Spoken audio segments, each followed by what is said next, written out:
procedure. Oh, here we go.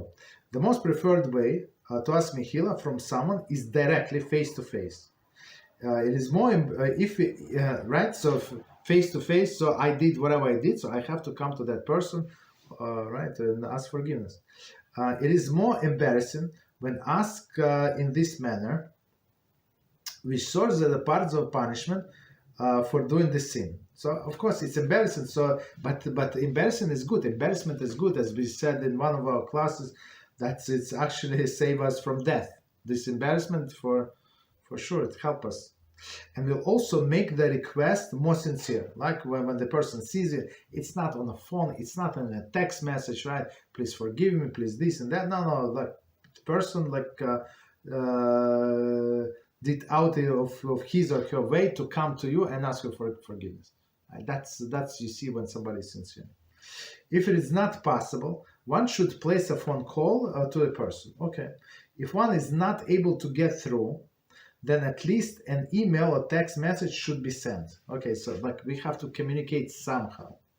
However, if none of these are possible, or the sinner has come to a realization that the best way to appease the other individual is through the messenger, this will also suffice. And we spoke about it before. We can assign the messenger, ask somebody to represent us. Some like here in secular society, you can send somebody like to be your representative, right? Power of attorney, right? A person can buy and sell for you and do whatever you need to do, right? So same in Judaism. So you're not like people ask me to return money. One younger fellow, our student, so he was doing Teshuvah, and he was like I don't know how old is he. He was in a public school, and they would come with kids, young kids. I mean, maybe 12, 13 years old. I don't know, maybe 11. I don't know. Plus minus. I don't remember. And they would steal like some candies from a grocery. Right, the five kids come, 7 kids come. So of course this guy cannot see what's going on. So he asked me to return money. So I asked him, go check if it's the same the person still on. Yeah, he came and said, yeah, he told me that the same person. So I gave this person a little extra. Of course, we gave him a little extra just in case. And he was like, what? Yeah, I explained that this Arab guy, right? We explained with Jews, and I explained, that's my student. He did not know. He did and that, and this guy was blown away.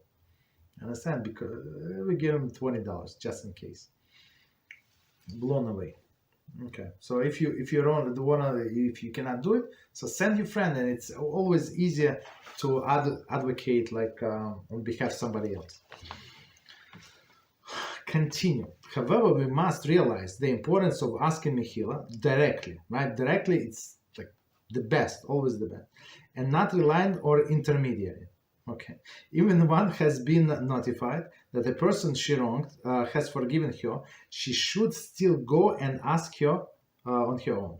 Okay. So, like, there is nothing better like than personal communication. Continue. It has become the custom to simply ask people, "Are you mochel me?"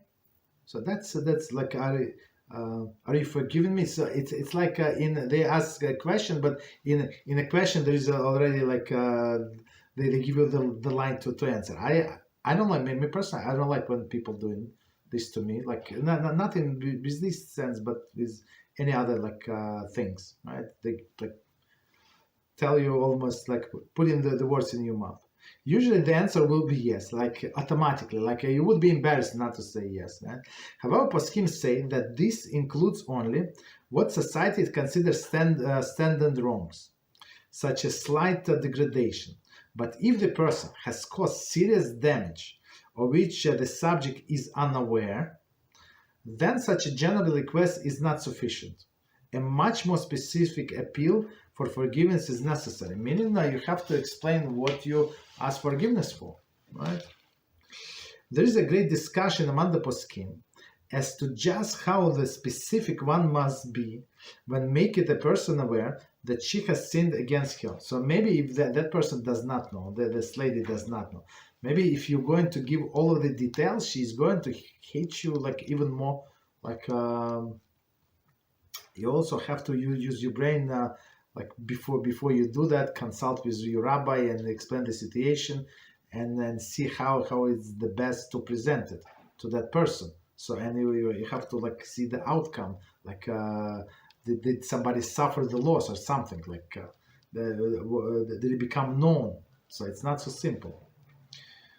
The consensus is that the person will be even more hurt if exact sin is specified in a great detail. Then it is best not to specify the sin.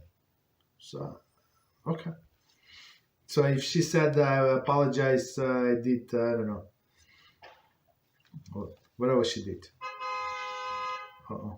However, the request should make it clear that one is referring to more than just a standard offense. So standard offense, I don't know what is that, like something like small, right? Some disrespect. Okay. Continue. If a student calls out to the entire class, is everyone mochel me? Right? That's these clowns, but today they do like as I said, mass text message. Right? That is not sufficient if she knows specific classmates against whom she sins. So, like she did not sin, or he did not sin against all of his phone book. You understand? Only against few people. So maybe with some people on phone book they didn't talk for 5 years, right? So, okay. So you have to be very, very specific. A person's personal request is required for each of those students, right? That's how we do. We do proper. Go to each person and ask them, and especially if they know how we wrong them. Absolutely, that's a must. A person who asks Mechilah but denied, she is obligated to ask second time. If she is denied again, she must ask the third time. If forgiveness is not granted after the third time, she is no longer obligated to ask again. Okay. This does not mean that the person is forgiven. After all, she did not receive yes for an answer. It merely means that the person is not obligated to put more effort than she already has. However, she may ask a fourth time if she desires. Okay, so it's very interesting explanation. So if she forgiven after three times, so she's not. But the way I explain it, that's how Rambam explained it. So don't just ask like if you don't change the circumstances of your request. Like, so why would you expect different answer as the first time? So that's why Rambam said bring his uncle, his mother, your mother, your father, like, and come with them, ask them, please help me. I wronged your daughter. I wronged your niece. I wronged your sister. Please help me. I want you to help me to get forgiveness. You understand? So change something. If you just ask like yesterday, right, and today and tomorrow, so it's useless. Most likely the answer would be the same. Most likely.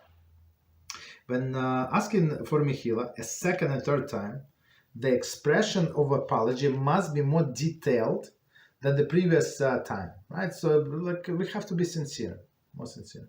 Otherwise, it is not considered that one asks an additional time, right? So that's. One second, I'm looking for the source. So the source is Mishnah Brura, right? So you have to change, as he said, the circumstances, the language. So something must be changed. Okay, so we can stop here.